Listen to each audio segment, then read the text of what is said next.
Hi, I'm Maneen Marsh, and I was a mistake.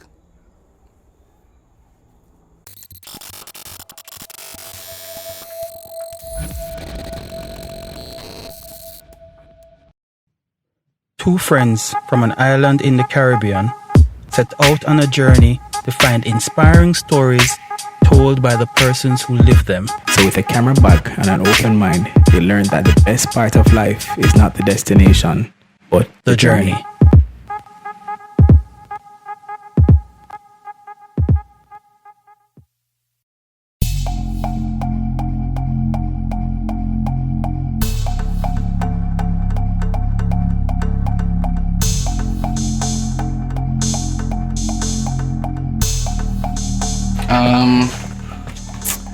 So I grew up in like Ochi, for like the first 5 years of my life.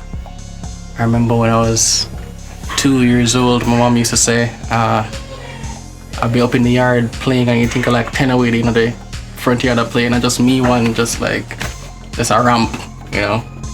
And my mom, she was dating this guy.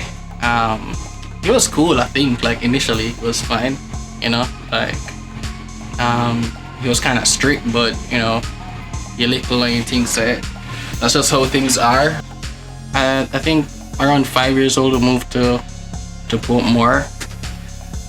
When I moved to Portmore, I think growing up in Ochi was fun, a little bit, but I think they wanted opportunities that was in Kingston, and so we moved to Portmore so I could go to primary school there. I was moving between Portmore and Kingston because my grandmother lived in Kingston. So I was living in Portmore, I was going to primary school in Kingston, and sometimes they would move back to Ochi because the move wasn't full. I think we didn't fully move to somewhere until I was like 6, 7. I think I remember moving around a lot, but because I was so young, like there wasn't nobody tells you anything when you're little. Like they just say, yo, going on the Jeep, where I move, go home, or where I move, go somewhere else. I never asked why. I think if I could think back about it, I think the move to Portmore was just to find a bigger space, because if I remember, I don't remember anything but 2 rooms when I was a kid. Like there was a bathroom and where I slept. So I guess there was nothing else there. It was just me, my mother, stepfather in this place. I think my brother was born and the place was just too big. It was too small. That's kind of what I'm thinking. And so I had to relocate, and Portmore, I guess, had affordable housing at the time. I don't know, this was what, 95? Yeah, this was 95.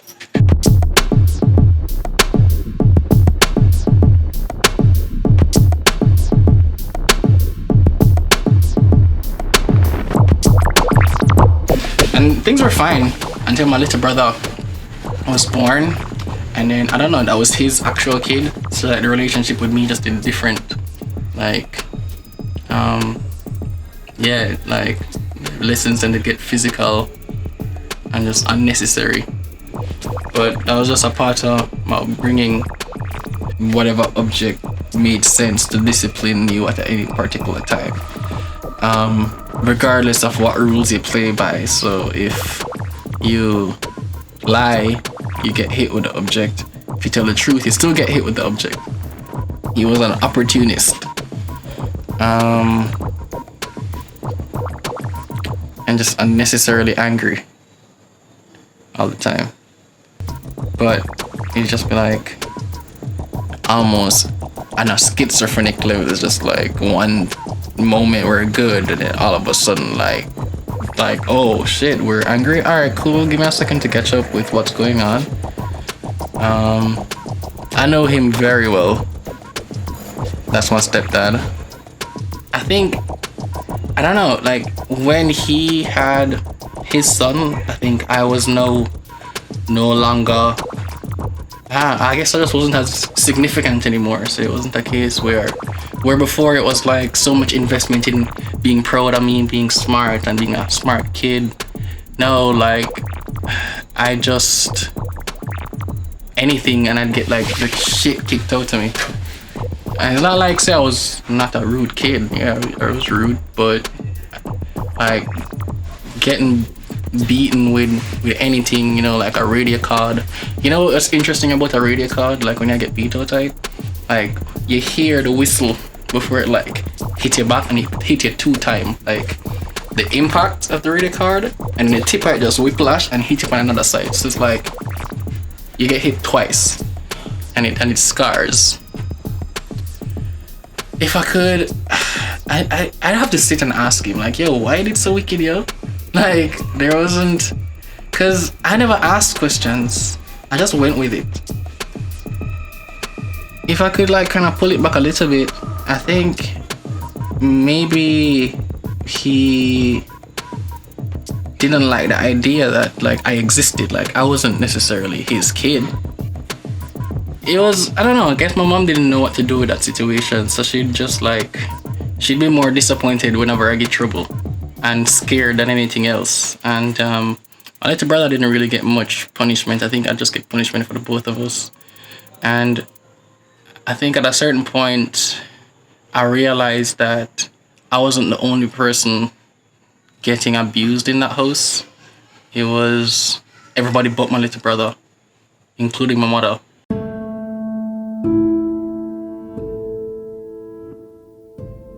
I remember one night there was like a lot of, this is the first time I saw it firsthand. I saw her run out of her room and there was like blood running from her mouth, and she was saying, yo, Maneen, call your grandmother. And I was like, I wanted to, but like really called hit hot scenes, so it's like you don't know who to listen, and like you kind of have your mother like on one hand just like saying, yo, I need help, and you step forward on the other hand saying, yo, don't move, and I didn't move. When we moved to Portmore, it was really just, I think it was just really, the reason why I'm struggling to kind of explain this right now is because me seeing my mom got like knocked out, or a tooth knocked out, that was happening in Portmore. I was already in Portmore when that was happening. The move to Portmore was just to facilitate my brother, but things got abusive when I got to Portmore. Like I think it started in Ochi, but it wasn't until moving to Portmore, I think 2 years in, my grandmother took me from there and took me to live with her in Kingston. In that moment, like I wish I could have go back and like pick up the phone and call my grandmother. But a few things I learned, like fear is not something that you should allow to control you, and doing anything outside of fear will just be a regret, regardless of how like compelling that fear is. It's more important to just like, even though you should do something, you just do it, because the outcome is probably going to be what you actually want out of life and what it is that you're afraid of. And like my mom now is the most important person to me. You notice I said stepdad because I don't have an actual dad in this situation. It's just her. And the circumstances around my birth is like a whole other story.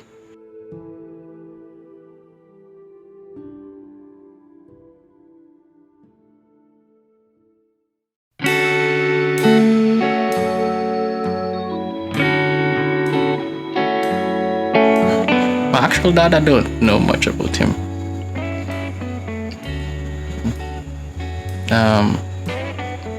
Only that he's fearful.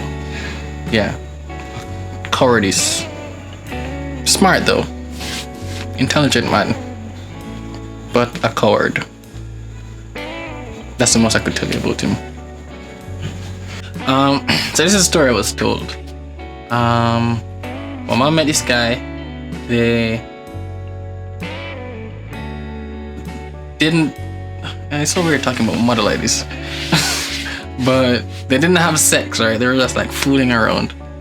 That's the story. They were fooling around, and they went their own way from fooling around, and she got pregnant. And it was, you know, like how people say, oh, you can't really do certain things because there's like this percent chance that you might have a baby. like pre-cum can get you pregnant. Circumstances. Yeah, I'm like one of that example. Like being born from pre-cum, like not actual full-blown sex. I was determined to be here apparently.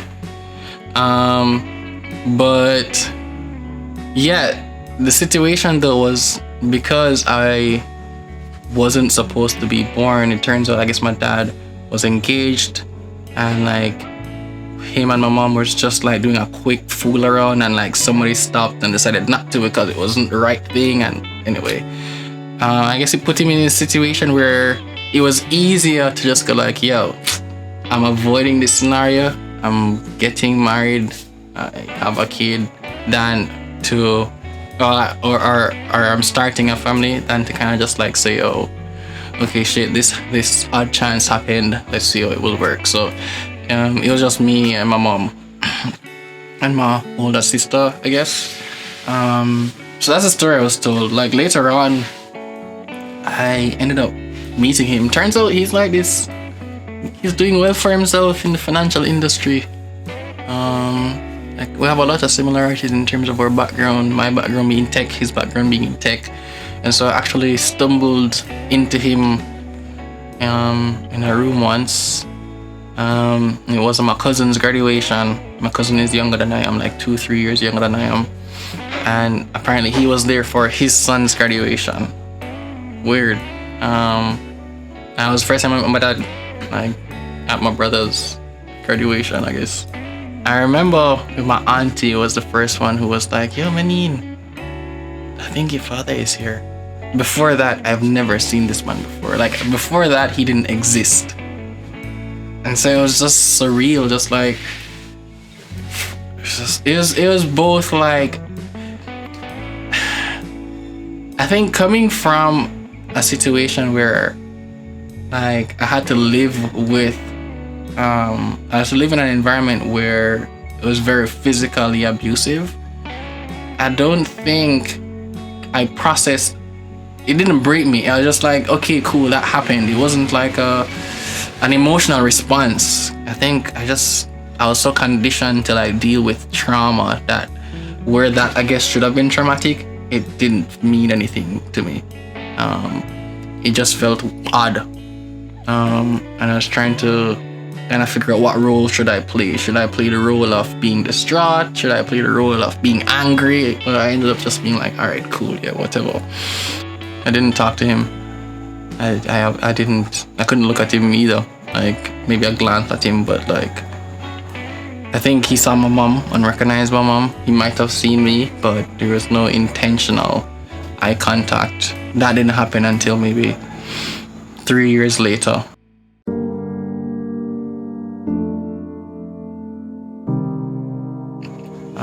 I was running a startup company, kind of like this young hotshot tech guy, coming up with ideas for, selling products in Jamaica, whatever. And I was there as a speaker, and he was there as a speaker. And that was the first time I shook his hand. And I was like, hey. And he was like, hey. And I was like, cool. And that was dope. I think we exchanged numbers. And I decided,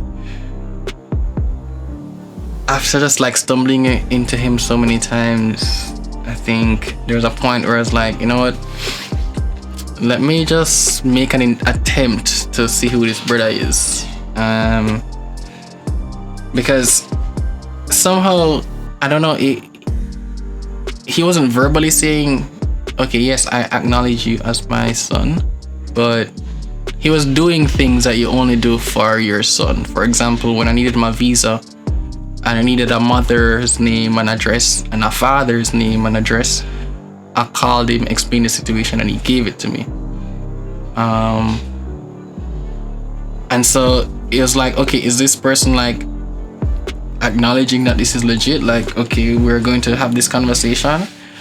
But when I faced him maybe 2 years ago and I said, hey, can you tell me about what this is? Like, what is this? Like, I think we need to have this conversation. He said to me, but we need to do a test first to prove it. And I was just like, you know what?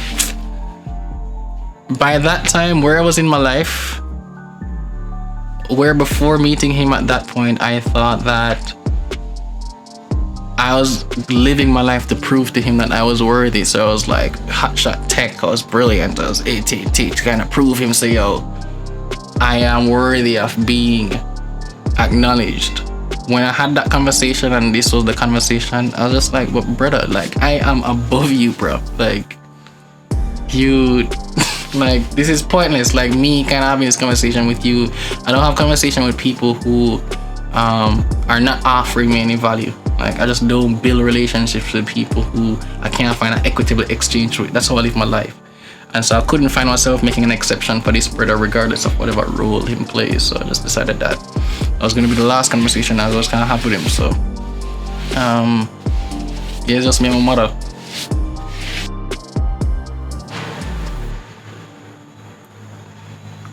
I do believe that I struggle with abandonment issues, like on a large scale. Like, if I'm being honest with myself,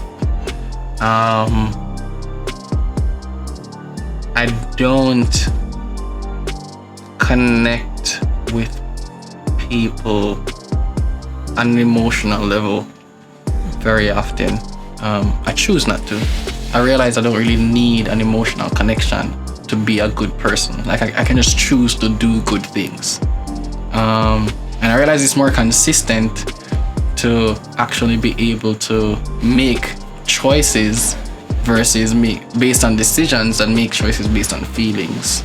And so on one end, I would say it has strengthened me to an extent, where had I been an emotional person, given the trauma of emotion that I have gone through, I don't think I would be able to exist.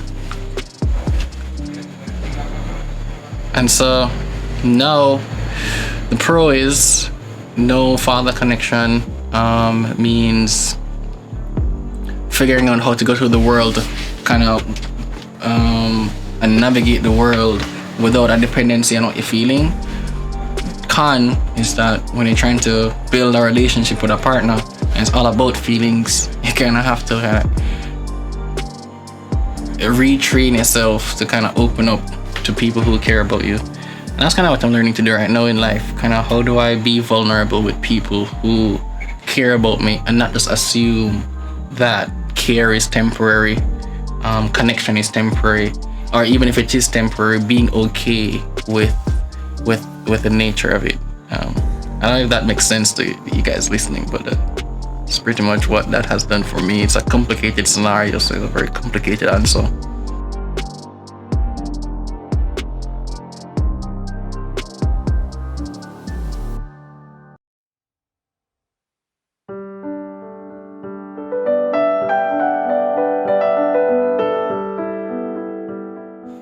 With kind of dad I actually would want to be, I think, just somebody who listens, right? And just like, I'm all about legacy, so everything I'm doing right now, I'm trying to like create a solid foundation for my daughter or my son. Somebody who allows children to be children, rewards curiosity, someone who contributes, just give them the old trope of what they say in the movies. Oh, my child will have what I never had. Yeah, that's what they say in movies. Yeah, that's gonna be it. Just like, but I think what they'll have is just love, just like authentic masculine love. And I think that's missing. That's what was missing on my side. So everything else will fall into place, but that's going to be the priority. Just like real authentic masculine love for the most part, and some money. I tell myself that I know firsthand what abandonment feels like. I know firsthand what physical and emotional abuse feels like. I know firsthand what even putting pressure on a child because they show potential feels like. And because of those first-hand experiences, I think I am in a position to kind of understand the nuances of helping a child grow without traumatizing that child. Because I've experienced that trauma.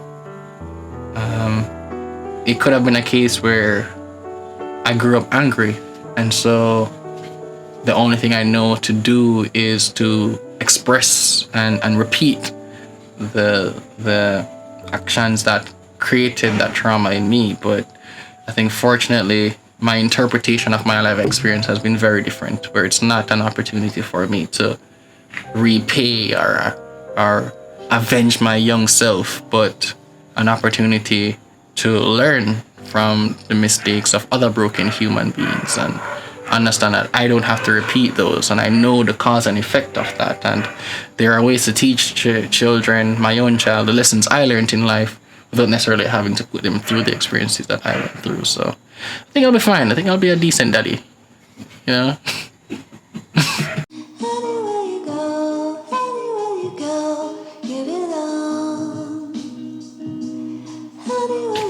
There is no relationship with my stepfather. Like, that all ended in Portmore. We left Portmore maybe 3 years after I saw him walk into my mom's house with a golf club.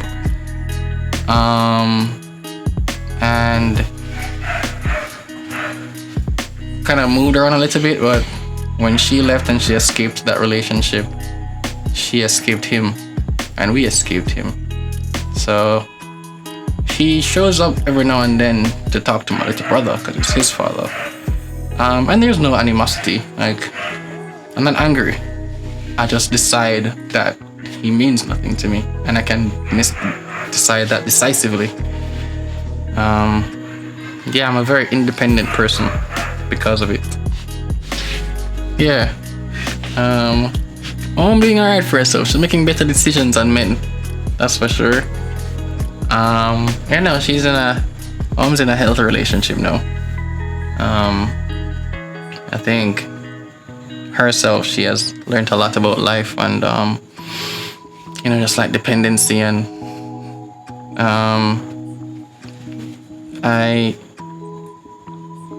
my protectiveness of her comes out in not a very overt way. Like, I'm not going to make her feel uncomfortable or grill whoever it is that she chooses to be with.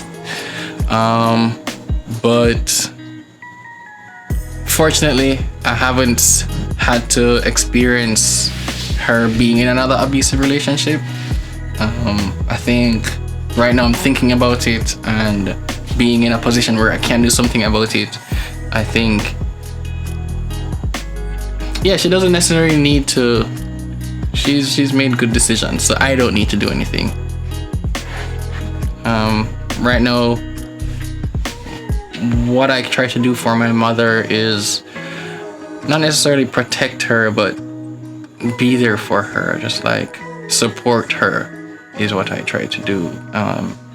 And I know growing up, like, we were all not, like, cash plus hit us too, so like things was fine for a while and then it wasn't. And she's kind of just she's been trying to figure her way back up ever since then, and I've been trying to figure out a way where she doesn't have to. So like everything I do right now is just working towards a day where I can say, hey mommy, just like, it's good, like, you good, like, it's fine. And I do it in small ways now, you know. I remember last year I gave her 3 months pay one time. That felt good. I want to do that like for like forever. So yeah. Who am I now? I am the most consistent person you'll ever meet. My friends say on an emotional level, I am so robotic and calculated because everything I do is very heady, which is true. But outside of that, who am I in this world? Maneen Marsh, I don't know, Caribbean Innovation Awardee, entrepreneur of 2016, co-founder of what was the Vine List, now business developer and strategist for Quality Works Consulting Group, creator of Jamaica's Geographical Indicator, artist, musician, free. That's who I am.